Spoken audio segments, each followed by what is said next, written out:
Hello and welcome to Property Question Time. I'm Stephen Galpin and this is the show where you can have your property related questions answered by a team of experts. And joining me today is Zee Razaq, CEO of Certax, property taxation specialist from St Albans. Welcome to you. Thanks, Stephen. Love the intro as always. Good. Okay. And joining Zee is John Howard, property developer, author, investor, mentor, TV panelist. What else? Have I missed anything off, John? That's enough, isn't it? I'm tired. It's tiring just listening to it, actually. Good to have you back. How was your trip in from Ipswich? So easy, less than an hour. Why doesn't everyone live in Ipswich? I can't understand it. No, I'm not quite sure where it is. But... Well, you've been still invited for lunch that you haven't taken up my invitation. You know that. I'll start saving. Thank you. Okay. All right. Let's get on with the questioning and let's see who's going first. And it's Zee. I have recently developed a small project of 12 flats. I originally thought these would sell well, but they haven't. Can I turn them into an investment for my company? Although this wasn't the intention, and I'm wondering if there are any consequences tax-wise in doing so. Fantastic question, a bit of a classic question, especially at this time. This will be happening a lot more. There is huge tax implications because when you're a developer, your intentions are to obviously produce the stock, i.e. develop it and then sell it. And therefore it's called stock. And you'll be like, what is that? So on the balance sheet, recorded as stock. But if I'm a property investor, it's recorded as an investment. And if you move from stock to investment, it triggers a dry tax charge. So you can't just change to become an investor. And what that means is in a company, that triggers corporation tax at the point when you said now it's stock investment. However...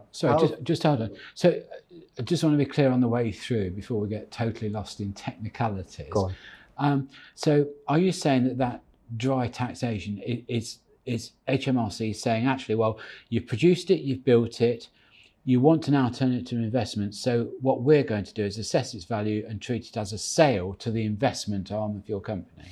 The company's changed its status. Yeah. Yes, at that point, it would trigger a tax charge at market value. Right. And the reason why they do this is because there's different reliefs for developers as investors. However, there is some exceptions. So we love adding value, and I'm going to add some value here. Because of what happened in the 2008 crisis, there was a number of court cases on this. And what happened is, some developers who are wise, I said, look, we're temporarily renting this. Our still intentions are to sell it when the market increases. So therefore, can we not have the dry tax charge because our intentions, and then there's a test that you have to do. And provided they pass that test, there isn't a dry tax charge. However, VAT is a different issue. So if there was VAT implications, you need to look at that. Also, there's another tax, I'm throwing them out, called ATED, annual tax on envelope dwelling, especially when you're doing residential property in a limited company. So you just need someone who understands this to assess it, so you document exactly what you're doing. If you don't, it can be quite painful, and I've had a few people affected by this. I can well understand it, and Zee, you know, you're the expert in this, and as even as someone as seasoned property developer investor as I am, always take the advice from a professional accountant, you know, because you need to get this right. You don't want to bury your head in the sand, do you, Zee? Yeah, what would be a typical sort of qualifying question then, if you were trying to? Well, let's take the two scenarios. One is you're just going to turn it into an investment. So therefore revenue coming on, say, well, you built it and we think it's now worth this. You're passing it over to an investment in your company. So there's a taxation charge of X. Let's not worry about what it is, but that's the charge. What's the question that would take you out of that? It is whether your intentions now are to run it as an investment, i.e. for rent. If that is now your key intention and what that gets documented, right? So you've got to be really careful. And they also look at your history. Is this person just saying this, or is it actually something they can validate? And how long, Zee, would you need to demonstrate that you're not keeping it long term? This is a really interesting question. The reason being is that it depends on your circumstances, because it depends, like if you're going a recession, how long is the recession? right? Because that is the ultimate reason why you've changed, right? If you just changed it because now you want to be an investor, there isn't this relief. You get the dry tax charge because you've already said I was a developer and I wanted to take all the fun. And normally what people do is have group structures because they don't want the historical, if they've been running this company, affected, because that status affects what we've talked about when we did a property development session, or the exit strategy. So you get good advice and say, look, this is what my intentions are. These are the reasons. And we actually document this and we make sure we communicate this to our friends at HMRC, because if you don't document it and you haven't stated this, later you could get a shock. Of course, yeah. And there's been so many cases on this, and it's very particular to the circumstances and what you've been doing. If the person seems to be doing this a lot, believe it or not, you're not going to get that stay of execution. No. So be really careful, have the right advice, have the right structure, make it as flexible as possible, but really clear on your intentions. Would you also need to look at your articles of association for a limited company to see if you're entitled to move from, say, development into investment, or would it just be a sort of catch-all phrase, you know, or enter any activity the company sees fit or something like that? Fantastic question, Stephen. And that question is determined by your SIC codes rather than your articles of association, because most people don't have special articles of association, they just have the standard one, right? So they just get that, they don't, and the SIC code determines whether it's an investing or property investment company or a property development. They have different codes. So that is another reason how HMRC can evaluate whether you've changed, because you would have to register them correctly. And if it's a legitimate change. Absolutely. Yeah. And if it is a change, a legitimate change to an investment, you then go under the investment rules, and you've got to have the finances ready, because you've not sold the properties, but you've been triggered by the hit. And there is a big reason for this, and I don't normally defend HMRC for on this one, because the inheritance changes as well, because development companies are protected from inheritance tax, right? Because they're a trading business. Exactly. Yeah. So this is one thing. Also, capital gains tax, like entrepreneurs or development companies can get. Investors can't get that. So if you change, it wouldn't be fair, would it? That someone who's started. So that's debatable, but I will see what you're saying. You know, so you've got to, this is how our tax laws are. So you've got to get that advice from someone who actually understands. This is not probably a generalist accountant. This is probably someone who's a specialist in that area. Jolly good. Okay. Well, Mr. Howard, we've got your question, and this is somebody who obviously holds you in very high regard. Well, that's nice. At least there's one person, Stephen. That's good, isn't it? We've got at least. Let's hear the question first, mind you. I've done that before, then found out the question was a bit of a trick. So I've said that before, yeah. Well, it proves two things. One is you're quite famous, and two, we've at least got one viewer. So there we are. Right. I'm a regular viewer of Property Question Time, and I've seen, in particular, one of your expert panel seems to invest and develop UK-wide. I'm referring to Mr. Howard. Next time he's on the show, could he be asked how he identifies and assesses the worth of investing in any one particular area? Any advice or tips on what to look for would be greatly appreciated. Goodness me. There's a book in that, isn't there, somewhere? Probably. Okay, so we got offered property all over the UK, and we've recently purchased in Scotland, Wales, and we're looking at a deal in the Isle of Man, interestingly, which I've never been to before till Monday I've just been. So we hear about these deals from a number of different sources. Some are auction properties, some are via some of the major agents in the UK, and some are local agents who we find and we know and all the rest of it in our sort of network of people we deal with on a regular basis. So every town and city, I believe, in the UK has a good area and a bad area. So we always try and find, so I'm not negative about where it is, what town or city in the country, or wherever it is in the country, whether it's Scotland, England, Wales, wherever. I'm not concerned about that. I'm concerned that it's in a good part of that town or city. Because I know if the market starts to get tough, I can still sell in a good area. In a bad area, in a tough market, you may not be able to sell, which is actually goes back to the question you answered very, very well earlier, Zee. So I'm looking to always be able to trade out of any development I do. So that's the main thing. Position, 3 Ps. Okay, and you talk about good and bad areas.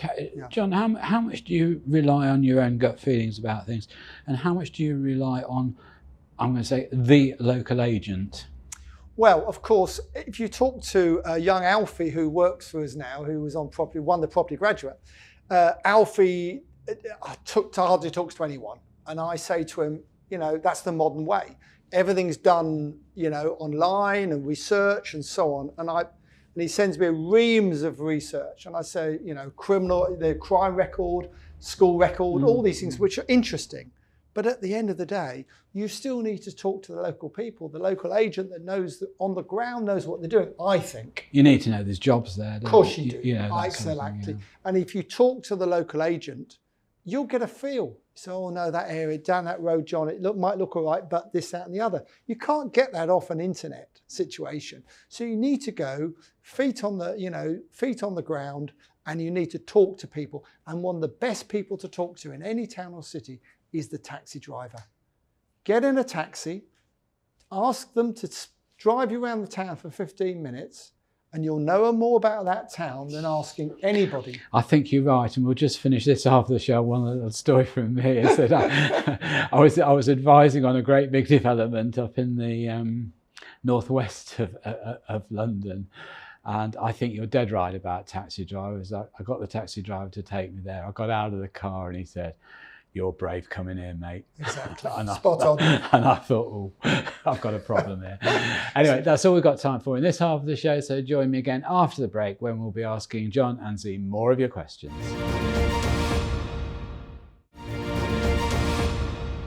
Hello and welcome back to part 2 of Property Question Time. I'm Stephen Galpin, and joining me are John Howard and Zee Razaq. Welcome to you both back.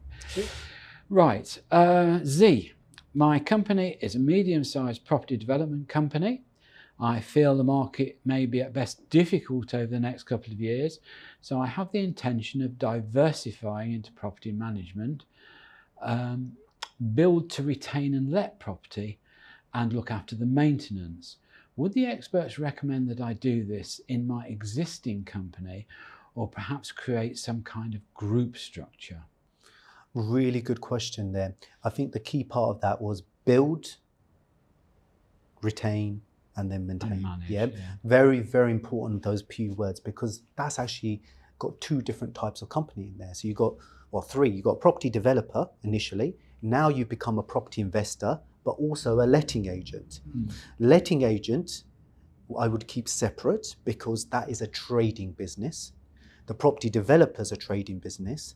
So that could be in one group, but the investment is not a trading business, an investment business. So you don't want to affect the tax of the group. What you want to do is split those up and take the maximum benefits of all the different things. Because as we know with property investment companies, the setup of it is so key. And we tend to propose something called a family investment company. The reason being is inheritance tax is a big issue, and capital gains tax. Whereas when you've got a trading business, those are not issues. So you would keep them separate, not to affect. The key is, how do you potentially borrow money and things like this between the 2 groups? That's why you have one group for the trading and then potentially one group for the investment companies, because that can loan money without affecting the group. Right. So these are the things you have to think about when you're doing this, because I know I've whistled through quite a bit there. But it's separating these. You have a bit, because what I'm just thinking about, I'm putting a bank manager's hat on, and I'm saying, you're coming in here, you've created There aren't any bank managers anymore, well, by the way, Stephen. Well, you and I knew them, but not anymore. That's true. But no, so somebody looks at on the credit committee, right, and says, well, hold on a minute. All these 3 different entities, they're all the same director, it's all the same group. Yeah, common shareholding. You want to borrow money, so I want a guarantee from the group, right? So you say, okay, well, I'll do that. Does that then not compromise you with revenue when you try and claim that they're different? Really good question. This comes down to who's your representative. If you are going to the bank yourself without the understanding why you got these structures or the shareholding, right, I think you're being a bit naive, I hate to say this, because you're agreeing to something that you don't know the implications to.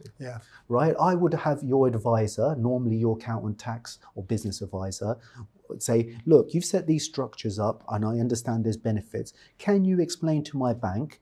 It does help if your tax advisor understands banking, that always helps, right? You have to then explain to them, this is why we set this up. So when you lend money, you're lending it against the assets, right? So normally you would lend money against the property investment or the property development, right? So that's where they should be securing any charges correctly, and they probably may have a PG. Wouldn't they just have a sort of, what do they call it these days, fixed and floating charge over the whole lot? Over your group? Potentially, yes. But I would be really clear on what those charges are, because what you don't want is to negate the risk element, because that's one of the other benefits of splitting them more, because you're splitting the risk. And also, you don't want floating charges. With all due respect, different banks as well. There's a lot of benefit for having different banks for different companies. Yeah. You know, that's quite important. They don't like it, but that's tough. It's not their choice, it's your choice. But if you're fairly sizable, a lot of the banks today say, that's too big for our balance sheet, so you need to syndicate this, or you need to lay some of it off, don't they? Yeah, but you're talking about much bigger schemes than most of us will get involved in, to be honest with you. Well, I'm just talking about, you say that, John. I mean, just look at this building out of the window here. I mean, that's what I mean. That's £500 million, isn't it? You know, Stephen, we're not all in that league. So, you know, a lot of people that we deal with, and I deal with, and I am, and Zee are not in that league. No, but what we're talking about here is a structure which is going to give the impression of being a, you know, fully competent and reasonably sized business. Yes. Going to your bank to borrow money. And I just have a horrible feeling that they may push you into a situation I agree. that could compromise you with revenue. That's what I mean. I think it comes down to why you've done that. Because if you've got the right representation and the right advice, these are legitimate, well-known structures for property especially, because property is complex. And it comes down to, if you're going down to the high street and trying to get funding, most of them won't have the knowledge. As you mentioned earlier, bank managers, I get a few still coming to see me. Half of them on the credit committees won't know what you're talking about. And whenever there's more than one class of share, they are like that. But then you come down to why are you borrowing money? The money that you're borrowing for such a project like this is going to be quite totally different. And it comes down to the experience. Yeah. So if John went to borrow his money, or yourself, who have done some big developments, they can say, well, we know you've done a track record here, right? They are more likely, because they know it's in a safe pair of hands, right? You'll have the right advisors, because you won't necessarily be just talking. You would have your advisor saying, this is why we've done it. This is the reason. We've done this 100 times. You can verify or validate with our accountant certificates, whatever you need. Yeah. And that's the difference between having a specialist and a chartered accountant, so tax advisors, rather than someone who's not as competent in this field. And that's what you pay for, right? I guess so. All right, John, your second question, and you're going to love this one too. Great. I know you've working me hard today. I am indeed. But I know you've had, you know, hands-on experience of this. The government seems to accept limited responsibility for the fitting of inappropriate or unsafe cladding to buildings, caused, they say, by the issuance of ambiguous regulations. Now, I see Mr. Gove was very quick to qualify that and said not just the Conservatives, it happened in Mr. Blair's government before us too. Yeah. So I'll get that one in for you before you try and qualify. So obviously the government can't pay for or compensate for this, as in reality it's not their money, it's taxpayer funds. Totally. However, do the experts think it's fair to load the entire cost of rectification onto developers and house buildings, as their new agreement and regulations is seeming to suggest? Okay, well, we touched on this on another show a while ago, but here we go.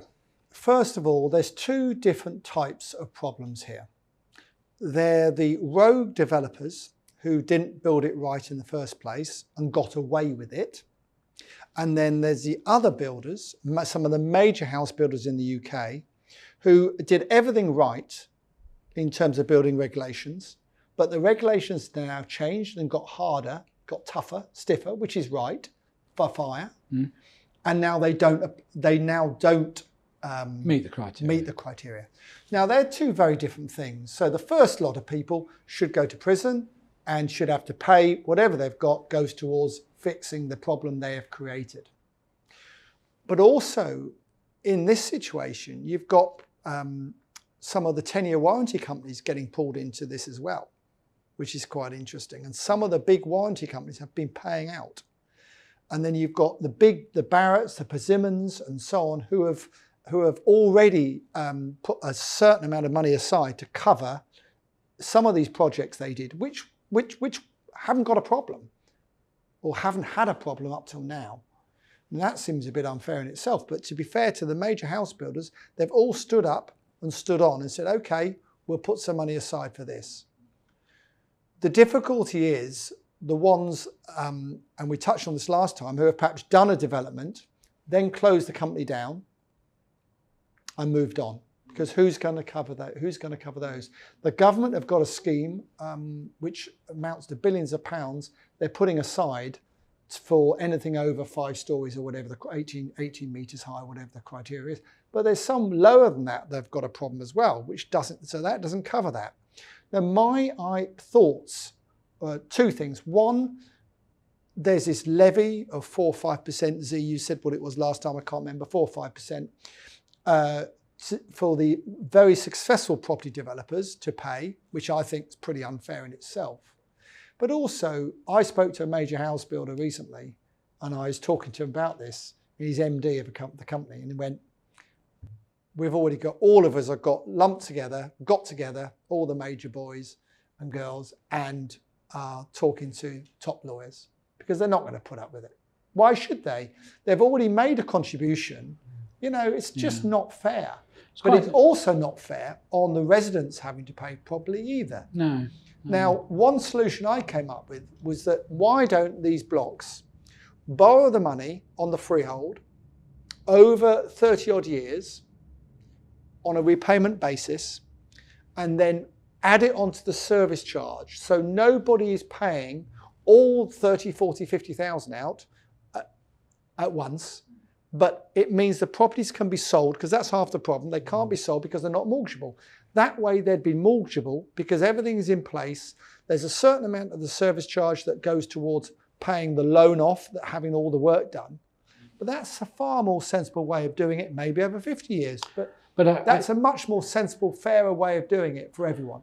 I also see the problem though, John. I mean, you're right. I think there are two classifications. I think the normal good house builder will always make provisions for these things and will always try and keep their reputation. I would say so. But I mean, when you say that, then you don't really want to sort of point it at Grenfell in particular. But let's say you have a council that has authorised through its... And not only the council, you can say the fire officers as well. Well, yeah. You know, to be honest with you, they give a certificate every year on these buildings. Yeah. And their advice in certain cases has been wrong. Yeah. So I think everyone's at fault for this. It's not just the developers. It's not just... There's no silver bullet. There's no silver bullet for it. And I think, but Michael Gove is on a very, very dangerous wicket because the people he is trying to make pay are the same people that are going to help get to the government targets of 300,000 houses a year. Top 10 build 70% of the houses. They're not going to build 70% of the houses and get to 300,000 a year if they slaughter them on this. So it's a very difficult, complex situation. Okay, well, answering that very difficult question is what we're here for, John. Thank you very much for that. So big thank you to John Howard and Zee Razaq. Thank you both very much for coming in today. Pleasure. Thank you. Great answers to the questions. Very grateful to you. Thank you. I'm Stephen Galpin. Join me again next time on Property Question Time. Look forward to seeing you then.